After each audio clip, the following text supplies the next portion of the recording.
Le remboursement de tes dettes, ce geste que l'on t'enseigne comme la première vertu financière, n'est en réalité qu'une chaîne invisible que la banque forge pour te maintenir captif. Tu penses te libérer, mais tu ne fais que te rendre plus attrayant pour la prochaine offre. Aujourd'hui, nous allons déchirer le voile sur un mécanisme fondamental et insidieux, l'indice de solvabilité. Ce n'est pas un simple ratio technique, c'est l'architecte silencieux de ta dépendance financière, le véritable piège qui t'empêche de bâtir une richesse durable. Après cette révélation, ton rapport à l'argent et à ton conseiller bancaire sera irrémédiablement transformé. Imagine un instant, tu viens de finir de rembourser ta voiture, ou peut-être ton prêt étudiant. Un sentiment de fierté, de légèreté t'envahit. Tu te sens plus libre, plus responsable. Quelques semaines plus tard, surprise, ta banque t'appelle. Félicitations, monsieur, madame. Vu l'excellence de votre gestion, nous avons le plaisir de vous informer que votre capacité d'emprunt a été réévaluée à la hausse. Nous avons des offres très intéressantes pour un nouveau projet, une rénovation ou même un investissement locatif. Ce n'est pas une coïncidence. Ce n'est pas une marque de reconnaissance. C'est le système qui se remet en marche. Voici la vérité qui te glace le sang. Le modèle d'affaires d'une banque repose sur l'émission de crédit. Plus une banque prête, plus elle génère des revenus d'intérêt. C'est la base. Mais ce n'est pas aussi simple que d'imprimer de l'argent. Les banques sont soumises à des règles strictes, notamment celles dictées par les accords de Bâle III, mis en place par le comité de Bâle sur le contrôle bancaire après la crise financière de 2008. Ces règles exigent que les banques détiennent un certain niveau de capital pour couvrir leurs risques. C'est ce qu'on appelle l'indice de solvabilité, ou plus précisément le ratio de fonds propres durs ou Common Equity Tier 1 Ratio, CET1. Ce ratio est crucial. Il indique la solidité financière d'une banque. Si une banque prête trop sans avoir suffisamment de fonds propres, elle met en danger l'ensemble du système. La réglementation, par exemple, exige un ratio CET1 minimum de 4,5%, auquel s'ajoutent divers coussins de capital, pouvant porter le total à près de 13% pour certaines institutions importantes. Chaque prêt que la banque t'accorde est un actif pondéré par le risque sur son bilan. Et pour chaque actif, elle doit avoir une certaine quantité de fonds propres en réserve. Alors, quand tu rembourses intégralement un prêt, cet actif disparaît du bilan de la banque. La banque ne le possède plus. Et là est le hic. Elle a des fonds propres alloués à des risques qui n'existent plus. Elle veut que ces fonds propres soient réaffectés à de nouveaux prêts pour maximiser sa rentabilité. Pour la banque, ton remboursement n'est pas une libération, c'est une opportunité de te réendetter. Tu es perçu comme un excellent candidat, un débiteur fiable. Tes bonnes habitudes sont récompensées non pas par une croissance de ton capital, mais par une augmentation de ta capacité d'absorption de dette. En d'autres termes, tu as prouvé que tu étais capable de payer, et non pas que tu étais capable de t'enrichir. Pattern Interrupt, Shocking Reframe.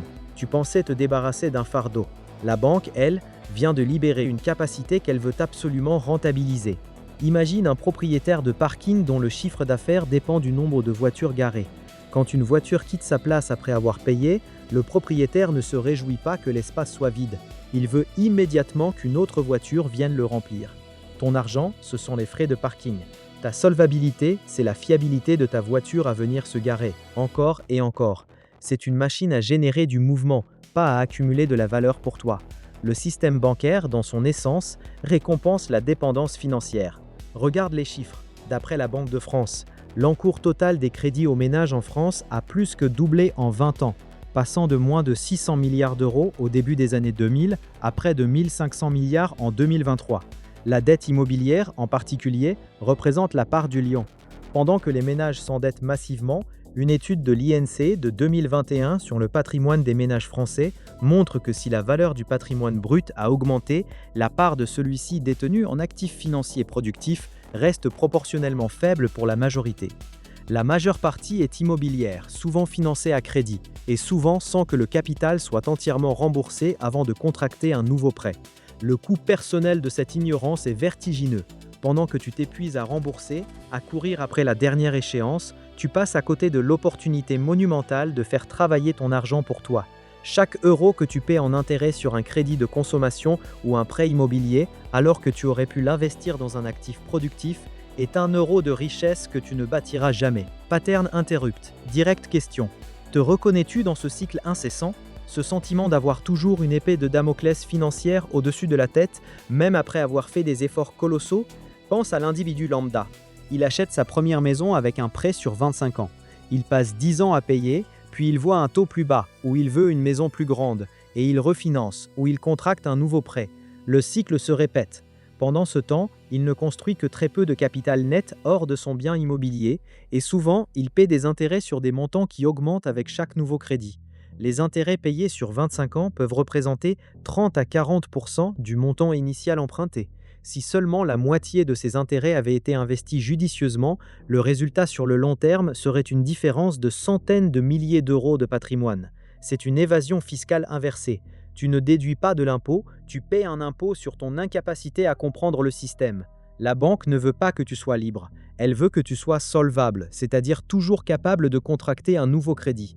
Elle veut que tu vives dans un état de dépendance douce, persuadé que chaque remboursement te rapproche de la liberté alors qu'il ne fait que te repositionner sur la ligne de départ de la prochaine course à l'endettement.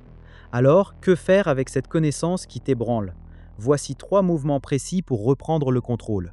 Premièrement, utilise le crédit comme un levier, pas comme une béquille. Distingue impérativement la bonne dette de la mauvaise dette. La mauvaise dette, c'est celle qui finance la consommation, les plaisirs éphémères qui ne génèrent aucun revenu. La bonne dette, c'est celle qui finance des actifs qui génèrent des revenus ou s'apprécient. Achète un immeuble de rapport qui te verse un loyer chaque mois, ou finance une entreprise qui génère des profits. La banque te verra toujours comme un excellent client si tu as un passif de bon remboursement. Mais au lieu de laisser cette capacité être recyclée dans une nouvelle voiture qui perd 20% de sa valeur dès la première année, utilise-la pour acquérir un actif immobilier qui prend de la valeur et génère des revenus passifs. Le but n'est pas de ne jamais s'endetter, mais d'utiliser l'endettement comme un outil pour accumuler du capital, et non comme une fuite en avant. Deuxièmement, diversifie radicalement tes sources de capital et d'investissement. Ne te contente jamais d'un seul partenaire financier. Les banques traditionnelles sont puissantes, mais leur modèle est rigide. Explore le crowdfunding immobilier, les investissements directs dans des petites et moyennes entreprises via des plateformes dédiées, ou les SCI, Sociétés civiles immobilières familiales, pour mutualiser des apports et acquérir des biens sans la pression des ratios bancaires traditionnels. Tu peux aussi investir dans des fonds indiciels à faible coût pour créer une base de capital qui n'est pas liée à tes dettes. L'objectif est de bâtir ton propre capital indépendant, qui t'offre une réelle liberté de choix, et non une simple validation de ta capacité à emprunter. L'argent doit circuler pour toi, pas seulement à travers toi. Ce n'est pas un conseil, c'est une stratégie de survie. Troisièmement, maîtrise ton propre indice de solvabilité, celui qui compte vraiment, ton patrimoine net. Arrête de te focaliser sur ta capacité d'emprunt ou ton reste à vivre. Calcule régulièrement ton patrimoine net réel, la valeur totale de tous tes actifs, immobiliers, investissements, compte épargne, moins toutes tes dettes. L'objectif n'est pas d'avoir zéro dette coûte que coûte, mais d'avoir un patrimoine net qui croît plus vite que tes dettes. Cela signifie acquérir activement des actifs qui génèrent des flux de trésorerie positifs ou qui s'apprécient.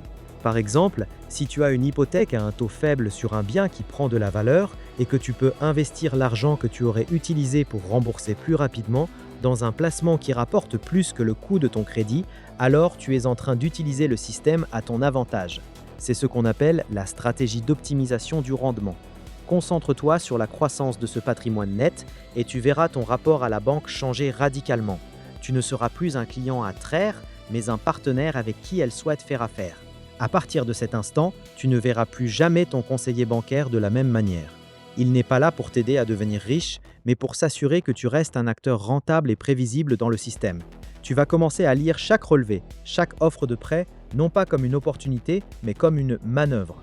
Ton regard sur les publicités pour le crédit à la consommation, pour les solutions de financement, sera teinté d'une nouvelle lucidité, presque d'un sourire amusé, car tu auras percé le secret de leur fonctionnement. Tu comprendras que la véritable liberté financière ne se trouve pas dans la gestion parfaite de tes dettes selon leurs règles, mais dans la construction d'un capital indépendant qui les rend largement obsolètes pour tes propres objectifs. Maintenant, tu possèdes une des clés essentielles pour décrypter le jeu. Une fois ce mécanisme compris, l'argent se met à te parler dans une langue que la plupart n'entendront jamais. Tu as fait un pas colossal vers ta liberté. Et ce n'est que le début de ce que les institutions préfèrent garder secret sur les véritables ressorts du pouvoir et de la richesse. Prépare-toi à démasquer d'autres rouages invisibles.